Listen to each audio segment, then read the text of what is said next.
At family dinner, my wife joked she'd be happier with my brother. So, during her birthday, I gave her a big gift box. She opened it expecting jewelry, but found divorce papers. Hey, Reddit! My wife used to joke she'd be happier with my brother. Everyone laughed until I called her bluff in front of both our families. But before that mess, let me start from the beginning. My name's Daniel Reyes, I'm 33, and I work in industrial automation, basically making machines do what people used to do. It's not glamorous, but it's stable and it pays well. I grew up in a close family.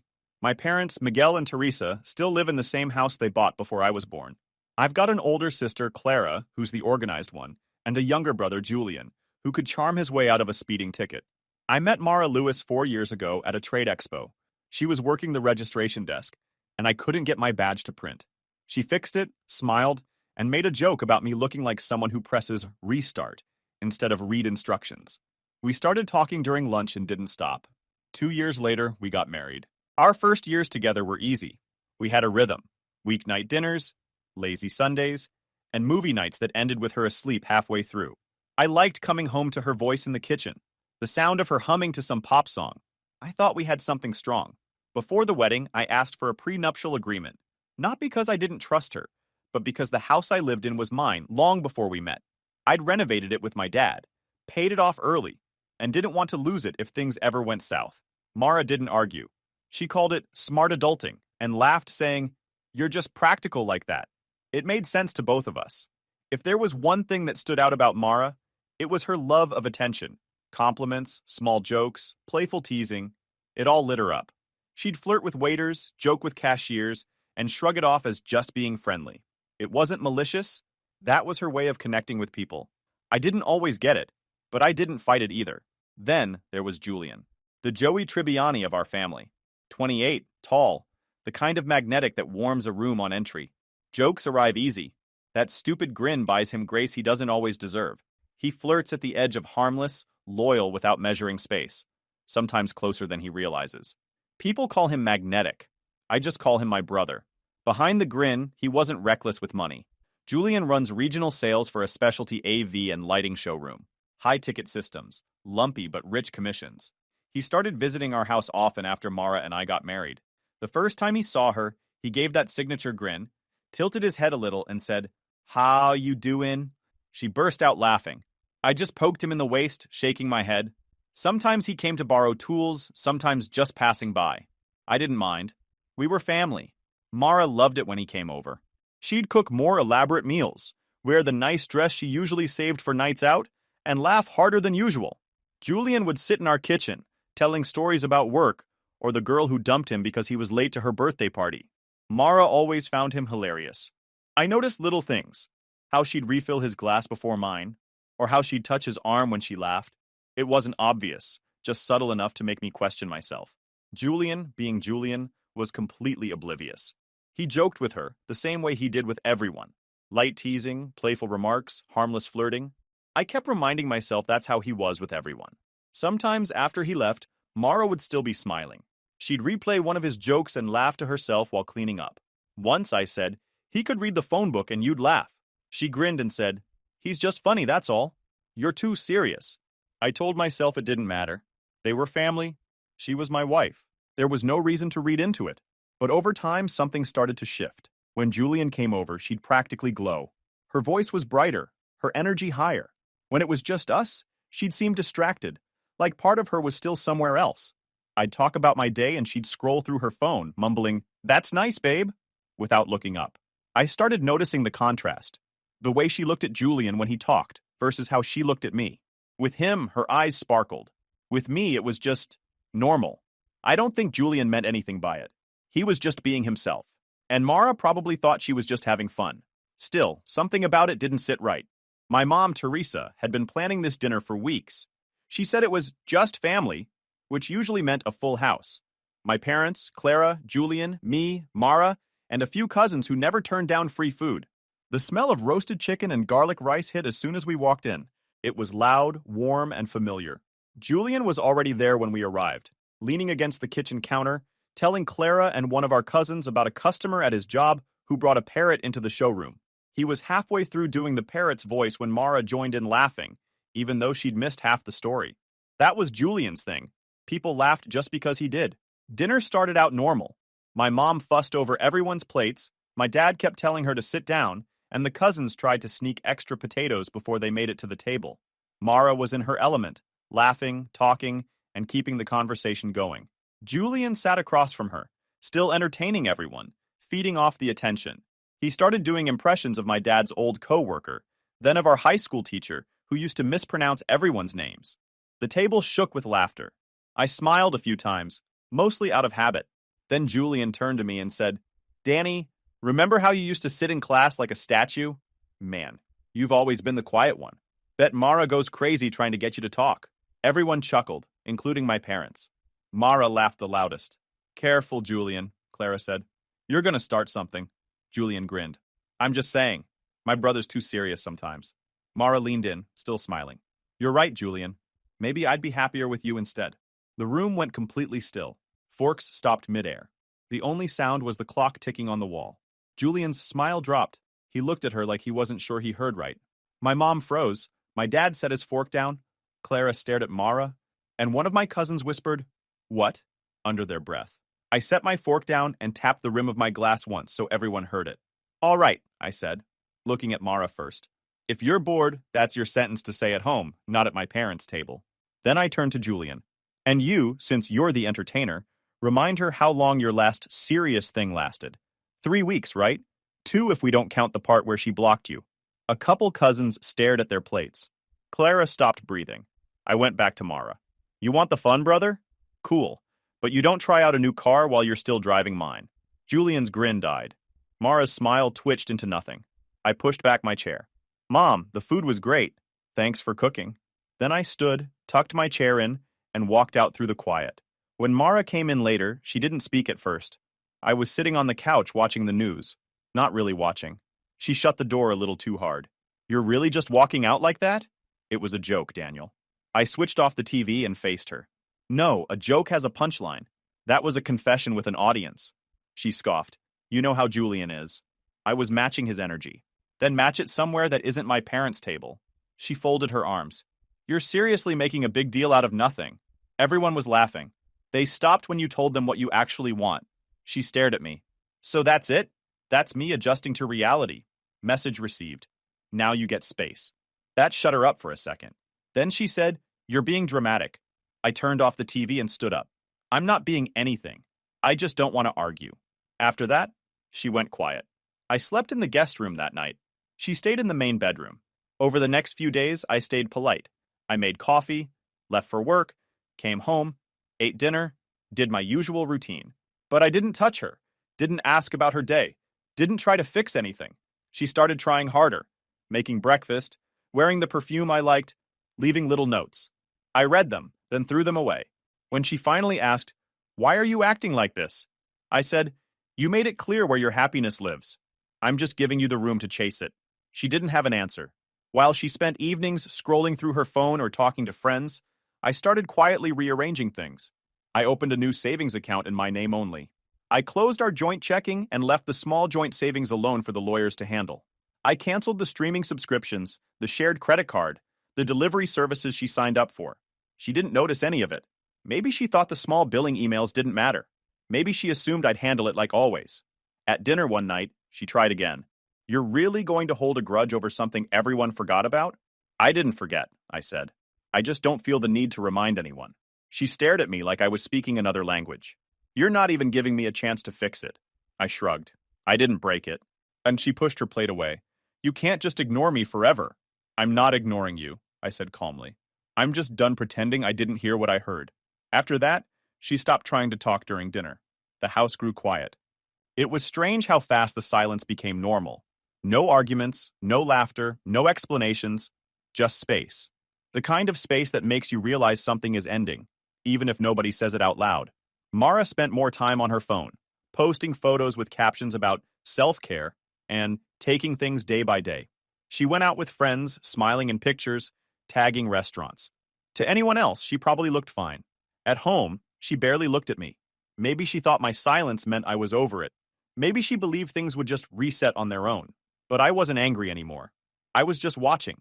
And once you start seeing someone for who they really are, it's hard to unsee it. That dinner didn't just change how I looked at her. It changed how I looked at us. Julian texted me the next morning. Lunch? My treat. No emojis, no jokes. That alone told me he felt guilty.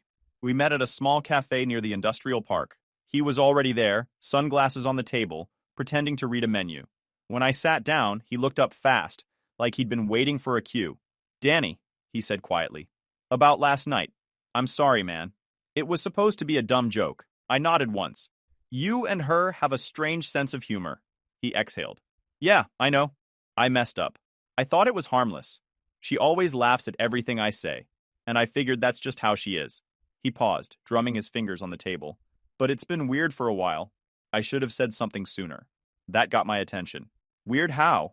Julian's eyes flicked toward the window. She's been messaging me. For months. I didn't move. What kind of messages? At first, nothing bad. Just random stuff.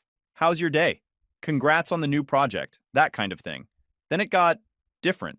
Flirty. She'd say I'm funnier than you. Ask if I ever thought she was attractive. That kind of garbage. I stared at him. He didn't look smug. He looked tired. You should have told me the first time. He nodded. Almost grateful I said it plain. I didn't think it was serious. I figured she was bored or looking for attention. I told her to talk to you about whatever was bothering her. I thought she'd stop. Did she? He shook his head. Not really. I stopped replying a few weeks ago. I swear I didn't flirt back. I didn't want to make it worse. Julian wasn't lying. He looked like someone who'd realized too late that his own charm had teeth. I stood up. All right. He blinked. All right? That's it? Yeah. I've got what I needed to hear. He leaned forward. Danny, I didn't...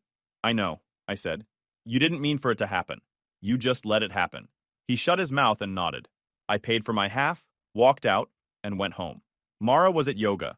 Her mat and bag were gone from the corner by the door. I sat on the couch for a minute, thinking about what Julian said, then went to her office nook. Her laptop was open on sleep mode. The password was the same as always, her birthday. We used to share everything, no secrets. The screen lit up. Messages filled the right side of the screen. Her chat with Julian. I scrolled. Hundreds of them. At first it was harmless. Compliments, jokes, casual check-ins. Then the tone shifted. You always make me laugh. Daniel used to make me laugh like that. Sometimes I think I married too safe. Julian's replies were short. Mara, that's not cool. You should talk to him. Please stop saying stuff like that. She didn't stop. If we'd met first, do you think things would be different? I'm going to the gym tomorrow morning. Maybe you'll accidentally be there too. He never replied to that one. I took screenshots of everything, dated them, labeled them by month. Then I checked her folders, half expecting to find nothing else. But there it was. A Word document titled Notes, Password Protected. The same birthday again. It wasn't notes. It was her journal. I read a few lines and stopped halfway through the first paragraph, then kept going. There's something about Julian. When he smiles, it feels like the world pays attention. I wish Daniel had that spark. Another page. I think I picked the wrong brother. Maybe I just wanted stability and mistook it for love. I scrolled. Dozens of entries, all circling the same theme. Julian's energy, my supposed dullness, her fantasies about what if. I didn't feel angry, just finished. I copied the files, the screenshots, and exported the entire chat log. Everything went into a folder on my desktop labeled Mara, Messages and Journal. Then I backed it up to a drive and slid it into my jacket pocket. By the time she came home, I was at my desk, working like it was any other day. She said something about class running long. I said okay without looking up. That night, she scrolled through her phone in bed while I lay awake, staring at the ceiling. Not because I was hurt, because I was planning. The next morning, I called Levine and Parker Family Law. I told the receptionist I needed to speak with an attorney about starting divorce proceedings. She asked if it was urgent. Yeah, I said. I'd like to get it over with. She booked me an appointment for the following morning. I closed my laptop, looked around the house, and realized something simple. This place had been quiet before Mara. I'd mistaken her noise for life. Now I had proof she wanted something else. And soon she could have it, without me in the way. At the meeting, Ms. Parker said she'd prepare a draft petition and propose settlement for me to review within the week. 2 weeks passed. Mara's birthday landed on a Saturday, and she made sure everyone knew it. Her parents, Alan and Denise, had offered to host, but she insisted we do it at our house so it feels more personal. She spent the entire morning decorating, humming along to music, calling it a reset for us. I let her. By 5 o'clock, the living room was full.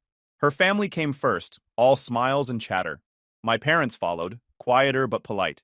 Julian showed up with a wrapped box of chocolates and that familiar cautious grin.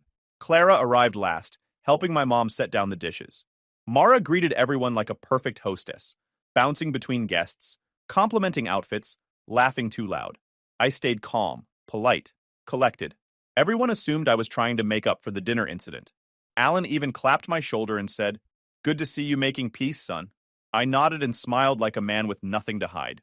On the table sat a large, beautifully wrapped box. Silver paper, gold ribbon, a matching tag that read, "For you." It was big enough to draw attention, but light enough that I'd carried it easily. People kept glancing at it, whispering guesses. Jewelry? A weekend getaway? One of those smart mirrors Mara always talked about? She couldn't stop smiling at it. As the evening went on, I stayed close to my parents, talking quietly with my dad about work. Mara floated around, entertaining like a politician. Every now and then she'd pat my shoulder or tell someone, "Daniel always does something thoughtful for my birthday. He's full of surprises." I heard it more than once. Julian mostly avoided her. He helped my mom refill drinks, kept his distance, but Mara didn't notice. She was too busy being the star of her own party. When the cake came out, candles flickering, everyone sang. Mara closed her eyes, made her wish, and blew them out. People clapped, laughed, took photos. Then, as if she couldn't resist, she pointed her fork toward Julian and said, "You know, Julian's the fun brother. He probably planned half of this just to make me laugh." The room went still for a half second, enough for the tension to crawl back in. I stood up, straightened my shirt, and said, "Speaking of surprises." I gestured to the big box. "Go ahead, open your gift." Her face lit up again. "You didn't have to, but I knew you would," she said, grinning at the crowd as she untied the ribbon. Everyone leaned forward, expecting something shiny. She lifted the lid. The smile fell. The room went dead silent.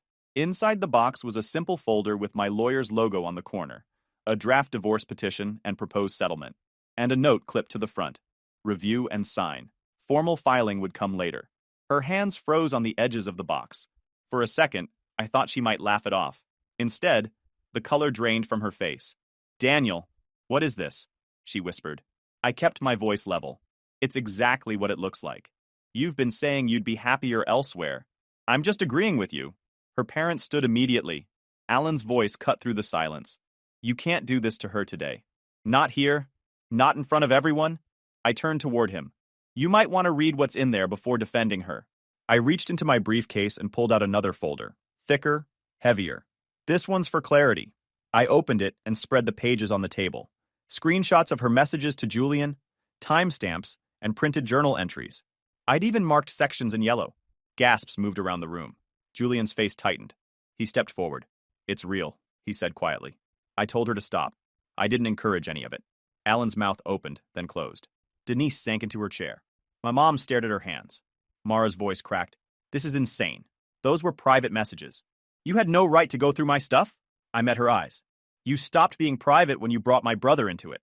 She looked at Julian, desperate. "Tell them you didn't think I was serious." He looked down. "You were serious, Mara." Her face broke. "It was jokes. Just stupid flirting. You know I don't mean half the things I say." I didn't respond. I gathered the papers, slid them back into the folder, and looked at her one last time. "You have until the weekend to move your things out." She shook her head, tears falling now. "You're ending this? Over nothing?" I adjusted my jacket. "I'm ending it because there's nothing left to fix." No one spoke. I nodded once to my parents, then to Clara, and walked out. Behind me, I heard Mara start to sob, her mother whispering her name, Julian's voice low saying something I couldn't make out. But I didn't stop. Outside, the air was cold. My car was parked at the end of the driveway. As I opened the door, I caught a glimpse through the window. Everyone standing around Mara, stunned, silent, confused. I started the engine and drove off, leaving the noise and the smell of cake behind. Inside, Clara and my mom quietly ushered everyone out and locked up behind them. Mara left with her parents. It was still her birthday. She'd wanted attention. She got it. The morning after her birthday, the phone started ringing before sunrise. I let it ring. By noon, there were 10 missed calls and a string of messages that started with, "We need to talk," and ended with, "You're overreacting." I didn't reply to any of them. By the second day, she switched from pleading to angry. "You embarrassed me in front of my parents. Do you feel proud?" I muted the notifications. Her parents called next, Alan with his deep voice trying to sound reasonable. Daniel, she's emotional. You could have handled this privately. I said, so could she, and hung up. On the third day, she sent one last message. Fine, I'll come get my stuff. I didn't respond. I worked from home that afternoon, let her pack without seeing me. She was there for 2 hours. When I walked through the hallway later, her closet was empty, drawers half open, shelves missing their books and photos. The house looked wrong, like it had been wiped clean. She'd taken her clothes, laptop, makeup, some furniture, half the dishes, and the coffee maker. I stood in the doorway and looked at the empty spot where her things used to be. I called a locksmith that same night. Per Ms. Parker's advice, sole title under the prenup meant I was within my rights once she'd removed her belongings. By Monday, I was back at work. I didn't tell anyone what happened. I just buried myself in schedules and project diagrams. When people asked about Mara, I said she was staying with family. It wasn't a lie. 2 weeks later, Ms. Parker filed the petition and proposed settlement in court. She arranged formal service on Mara the following week. Because of the prenup, it was clean and fast. Property stayed with me. The only thing left to divide was that small joint savings account.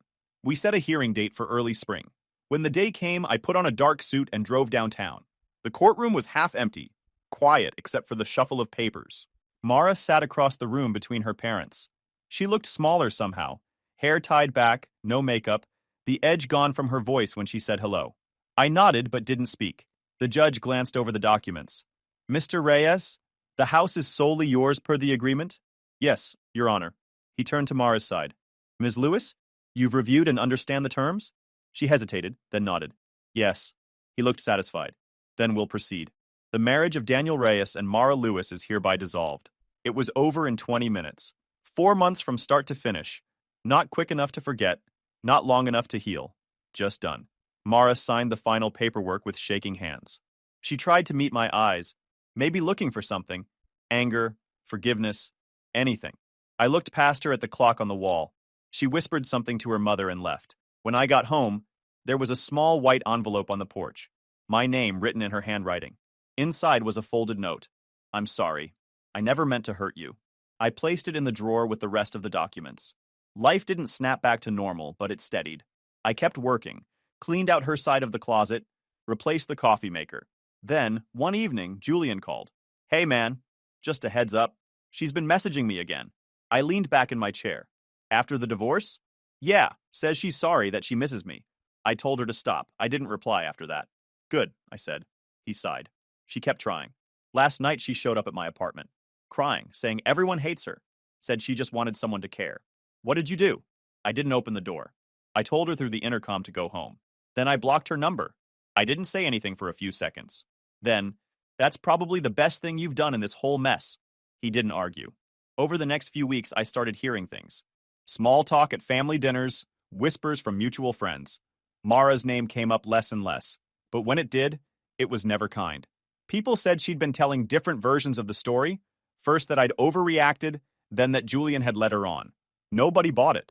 Eventually, her own friends stopped defending her. Someone told Clara that Mara's boss had overheard coworkers gossiping about the brother story. She transferred to a different office soon after. By the end of summer, she wasn't getting invited anywhere. The woman who once couldn't live without attention had lost all of it. I didn't take pleasure in that.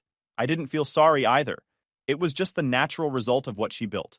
Sometimes I'd pass a restaurant we used to go to, see couples laughing inside, and realize I felt nothing. No bitterness, no nostalgia, just distance. One night, my mom called and asked if I'd heard that Mara moved back in with her parents.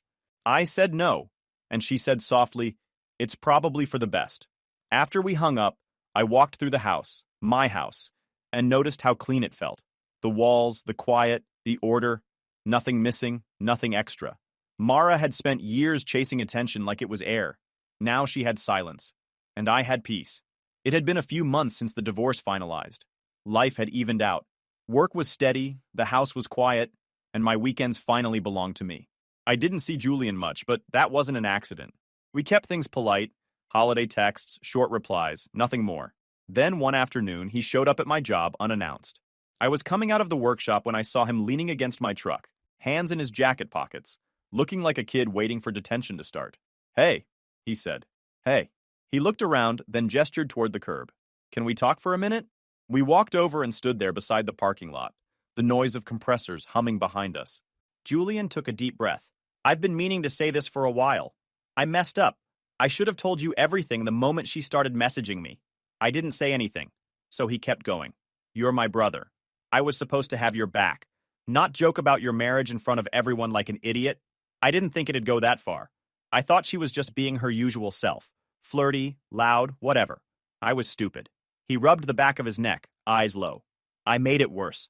I made you look bad. You didn't deserve that. I watched him for a moment, arms crossed. You weren't malicious, Julian. You were naive. That's different. But yeah, you should have known better. He nodded like he'd been expecting that. Yeah, I know. There was a pause. He looked older somehow, less polished, tired in a way I hadn't seen before. He kicked at a piece of gravel. I still hate thinking about it. About her showing up at my place crying, begging to come in. I didn't open the door, but it's stuck in my head. I don't know what she wanted from me. Validation, I said. Same thing she always wanted. He sighed. Guess so. We stood there for another minute, then I said, You don't owe me anything, Julian. Just don't make the same mistake twice. He gave a small, guilty smile. Working on that. Then he left. A week later, I came home from work to find a car parked in my driveway. Not just any car, a black Mustang GT Fastback 2022, the kind I'd always talked about owning but never bought because it wasn't practical. There was a bow on the hood, like it came straight from a commercial. Julian stepped out from the side of the house, keys in hand. Surprise. I just stared at it. What is this? He grinned nervously. It's yours. Don't freak out. It's used and I bought it at auction through a dealer friend. My quarterly commission check covered most of it, and I negotiated the rest down. Title's clean. First year of insurance is on me. You bought me a car. He shrugged. Yeah, you've wanted one since college. You always said when things settled down, you'd get one. Well, things are settled now. I ran a hand along the hood. The paint gleamed. Julian, this is too much. It's not enough, he said quietly. I can't undo everything, but I can do something. Let me. I studied him. He wasn't joking, wasn't trying to charm his way out. He meant it. So I took the keys. All right, I said. Thanks. He smiled, relieved. You should have seen your face, man. You look like someone handed you a winning lottery ticket. I've had worse surprises lately, I said, and that actually made him laugh. We sat on the porch steps after that, drinking sodas and talking like people who used to be close but forgot how. The conversation stayed easy. Work, mom's cooking, Clara's latest home project. No mention of Mara. No need. When he left, he slapped the roof of the Mustang and said, Take it for a drive. See if it feels right. It did. The engine rumbled like it had been waiting for me. I took it down the highway, windows open, the city lights sliding by. For the first time in a long time, my head was clear. We started talking again after that. Not every day, but enough. Lunches turned back into phone calls into visits. We didn't talk about what happened, but the silence between us wasn't heavy anymore. Julian was still Julian, goofy, flirty, always chasing the next big idea. But he carried himself differently now, quieter in a good way. One night, after dropping him off, I watched him walk back to his place and realized something simple. He wasn't cruel. He never had been. Just careless. And sometimes, carelessness is all it takes to break everything. By the time spring turned into summer, life had gone still in the best way possible. The house felt different. Cleaner, calmer. I repainted the living room, fixed the squeaky door by the laundry room, and turned the spare bedroom into a small office. The kind of things I'd put off for years. Work was good too. My supervisor had started giving me more independence on projects. I spent most evenings in the garage, working on the Mustang Julian bought me. Sometimes I'd take it out after dinner and drive past the old places Mara and I used to go. The memories were there, but they didn't sting anymore. 4 months after the divorce finalized, I got a knock at the door. Saturday morning, no call ahead. When I opened it, Mara was standing there. She looked nothing like she used to. Hair pulled back, dark circles under her eyes, clothes too big. She tried to smile, but it came out thin. Can we talk? She said. I didn't invite her in, but I didn't close the door either. About what? She looked past me into the hallway like she expected to see something familiar. I've been thinking a lot. I made mistakes. I know that. But I was confused, Daniel. I didn't know what I wanted. Seems like you figured it out, I said. You just picked the wrong place to find it. She winced but didn't leave. I wasn't trying to hurt you. I thought it was harmless. You and Julian were always close. And I wanted to feel close too. I thought maybe... I cut her off. You thought maybe it would make you feel special. You were right. Just not in the way you wanted. Her voice cracked. I miss you. I miss us. Please. Can't we just start over? We don't even have to tell anyone right away. I'll do anything to fix it. No, I said flatly. She blinked like she hadn't heard me right. No? Not a chance. Her eyes filled with tears. You can't just throw away everything we had. You loved me once. I did, I said. And I loved the version of you that didn't measure me against everyone else. That version's gone. She stepped closer, desperate now. I've changed. I'm in therapy. I'm not talking to Julian. I held up a hand. Stop. This isn't a speech that gets you your old life back. You made your choice and I made mine. I'm not angry anymore, but I'm done. She stared at me for a long second, then looked down at her shoes. You really mean that? Completely. Mara nodded slowly, then turned and walked to her car. She sat there for a minute before driving off. I closed the door, locked it, and didn't look out the window. That was the last time I saw her. A week later, Clara dropped by for dinner. She sat on the counter eating takeout while I cleaned tools off the table. By the way, she said casually, Mara's seeing someone new. Some guy she met at work. Good for her, Clara smirked. Apparently, she's already comparing him to you? Told her coworker he's not as stable, but more exciting. I shrugged. Sounds familiar. You don't care? Nope. She nodded, satisfied. Then I'd say you're officially over it. Guess I am. We finished eating, then she left. I sat for a while after she was gone, thinking how strange it was to feel nothing where a storm used to be. Julian started coming around again after that. Not often, but enough. He'd bring lunch on weekends or call when he was passing through town. It wasn't like before, but it was good. Steady, uncomplicated. One Sunday, my parents hosted dinner for the first time since everything happened. Same table, same dishes, same laughter, but no tension.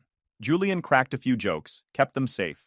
My dad told him he was finally learning restraint, and everyone laughed. When we finished eating, my mom brought out coffee and said, "Feels nice to have everyone back together." She looked at me when she said it, and I nodded. It did feel nice. Julian and I ended up sitting on the porch after everyone left. He looked over at me and said, "You're really okay, huh?" "Yeah," I said. "For the first time, I think I actually am." He smiled. "Told you peace suits you better than drama." "Peace doesn't ask for attention," I said. "That's why it lasts." He laughed quietly and stood up. "You're starting to sound like Dad. Then maybe I'm finally learning something." That night, I sat in the living room with the windows open. The air smelled like rain. The clock ticked softly against the wall. I thought about everything that had happened. How Mara had mistaken attention for love. How I traded noise for silence and found peace. Mine held. Hers turned into noise again. The phone buzzed on the table. Julian sending a photo of the Mustang after he borrowed it for the weekend. "Runs like a dream," the message said. I smiled and set the phone down. The house was mine. The quiet was mine. And for once, that was enough. I leaned back, listening to the rain start to fall, and thought, she mistook attention for love. I chose silence, and it became peace. Turns out I was right about mine, and I wasn't lonely. Not anymore. Guys, we are so close to hit 100,000 subscribers on this channel. If you are not subscribed to the channel, please consider subscribing. It really helps hit that 100,000 mark. Thanks for making this dream come true.